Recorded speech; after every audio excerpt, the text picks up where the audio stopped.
There's always a few key things to see when it comes to speedrunning of different video games. For the Zelda franchise, the main element generally comes down to glitches, and being able to skip as many parts of the game as possible, which might include key items, story sequences, or main quests. With this in mind, being able to skip the early game sequences of each one of these games has always been a huge part of the Zelda speedruns. For Ocarina of Time, for example, there is the Forest Escape, allowing you to leave the starting area early without beating the Great Deku Tree and watching all the cutscenes associated with it. For Wind Waker, it was the manual Super Swim, allowing you to gain tons of speed in the water, escaping Outset Island, and giving you access to any island in the ocean that you want, skipping on early game sequences, giving you access to items which will break the game much earlier. For Twilight Princess, it was Back in Time.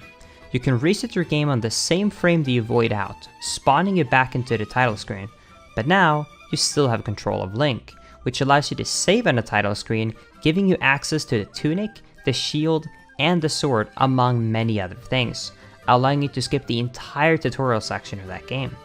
But with Breath of the Wild, it's an entirely different story. Breath of the Wild is an open world game, allowing you to complete any area in whatever order that you want, which means you can simply just run to the end of the game without beating any of the dungeons. However, there's still one major part of Breath of the Wild, which to this day, we can't skip: the Great Plateau.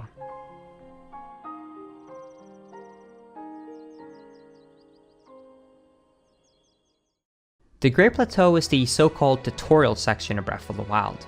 To leave, you're required to race the tower, find the 4 shrines hidden around the plateau, complete the shrines to unlock special abilities, then return to the Temple of Time to receive the paraglider. Only after all of that does the game allow you to leave. So, why is this such a big issue? Well, that's what I'm going to explain. Why the Great Plateau is so difficult to skip, and what Nintendo put in place to prevent players from leaving this area early. The quest to skip the Great Plateau started all the way back when Breath of the Wild was first launched and speedrunners first got their hands on the game. Just a few days after the game was released, speedrunners found a glitch to avoid taking any falling damage without the paraglider. By jumping off of a ledge, then holding a weapon in Link's hand, you can start the animation of throwing that weapon, and if you then unequip the weapon the moment before it leaves Link's hand, the fall actually gets reset, and if done correctly, it allows Link to take no falling damage, no matter what height he jumped from.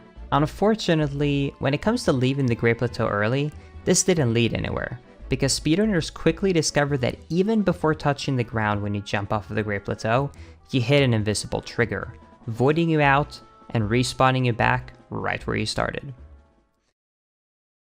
Some time passed, and speedrunners managed to find a new method to potentially get off the Great Plateau: stasis launches. By stasising an object, in this case a rock, then charging it up to red, you can then jump in front of the object with Link, having it hit him in the back, making Link fly through the air at a much faster speed than normally possible. With this new method, we found a second part of this great void: a second invisible trigger.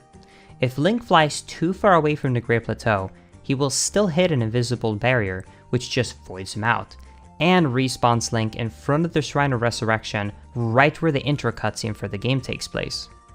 Another dead end? Well, maybe not, because around this time, it was discovered that with this method, you could fly away from the Great Plateau, drop down onto a very specific spot, and not get voided out by the game, allowing you to stand safely on the ground, escaping the void. So, problem solved? Well, you see, here's the issue.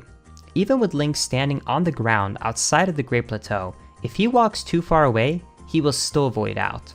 So really, you can only walk around inside of this invisible barrier. So sadly, all this discovery led to was a better understanding of how the system truly works. Basically, the Great Plateau is surrounded by a huge cylinder, stretching around the entire thing, and if you leave the cylinder, it will basically put you back at the start, and this stretches out over the entire map. So even if a way to run warp to Dark Beast or Calamity Ganon was found, these fights still take place in the overworld, which would just void you out and put you right back to where you started. So, is that it then? Is skipping the Great Plateau completely impossible? Well, not entirely. Even though we never found a way to leave the Great Plateau early, we still found multiple ways to speed up the Great Plateau by skipping multiple sections of it. One example being the opening cutscene.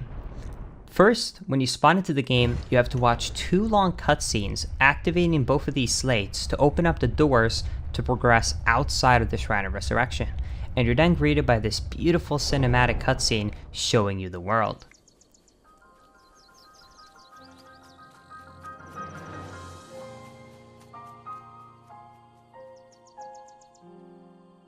But we're gonna skip all of that.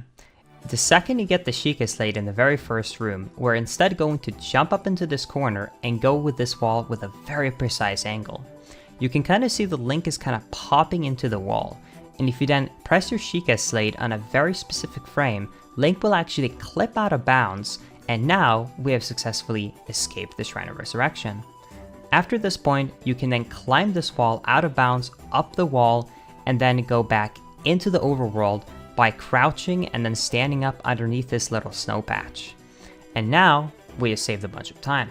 But there's even more to be found after this. Because do you remember when I mentioned earlier that we had to raise the actual Great Plateau Tower? Well, the only reason we had to do that was because that actually activates the slates in front of each one of the shrines. So without it, you cannot actually open any of the big gates to each one of the 4 shrines. But this is when the next glitch discovery comes into play. And this is what is known as a shield clip. What this glitch basically does is it messes with Link's angle when he does a shield jump. And if done correctly, this can be used to clip through walls, and in this case, we're going to use it for the shrines, to gain access to entering each one of the 4 shrines much earlier than we're supposed to. Because even though we can't open up the big door that blocks the loading zone, the little platform that you actually use to travel down into the shrines are still there and are still active. So by going close to them, you can press A to actually enter the loading zone. And on top of that as well, we found another movement technique known as a bullet time bounce. Simply put, how this works is if you do a shield jump and you then enter bullet time mode by taking out a bow, the game is going to be running at slow motion.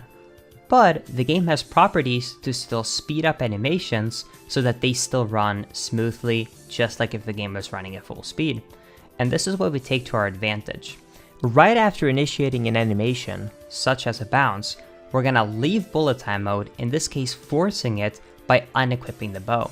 This is gonna get the multiplied bounce speed in real time, which means that instead of just kind of bouncing like normal, you're gonna get shot up into the air with a ton of speed, allowing you to cross huge distances super quickly, making your way all the way to the next shrine.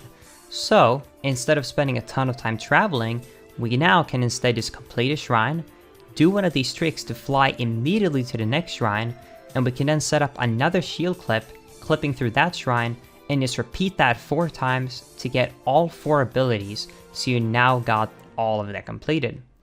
After that, we're not done yet, because another major glitch was found known as a Bomb Impact Launch, or BIL for short.